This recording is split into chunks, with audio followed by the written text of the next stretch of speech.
अस्सलाम वालेकुम नाज़रीन, आप देख रहे हैं जेएन न्यूज़ एचडी। आइए एक नजर डालते हैं आज की अहम खबरों पर।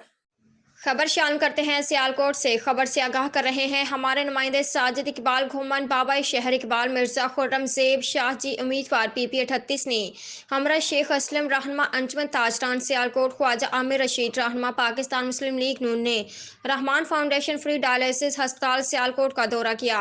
वफ्द का इस्तकबाल डायरेक्टर रहमान फाउंडेशन फरहदीबा, सदर social welfare and cultural wing Punjab Pakistan Muslim League of Safia Ishaq, vice chairman social welfare department Punjab Malik Mohammad Iqbal, J M Rahman foundation Asim Sherazi ने इस्तकबाल किया।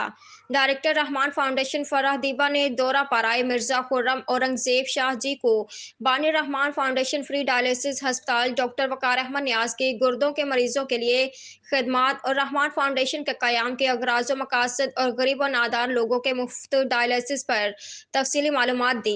मिर्जा खुर्रम औरंगजेब शाह जी और वफ़द ने गुर्दों के मरीजों की आयादत की और उनसे रहमान फाउंडेशन की मुफ्त खिदमात और सहूलियात के हवाले से मुख्तलिफ सवालात किए।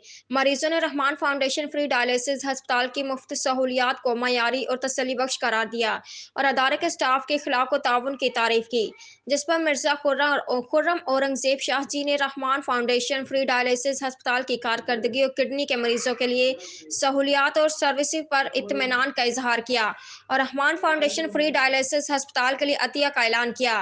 गरीब और नादार लोगों के मुफ्त इलाज के लिए अपने हर मुमकिन ताउन की यकीन दहानी करवाई और अदारे के सियालकोट के लोगों के लिए खदमात को खराज तहसीन पेश किया।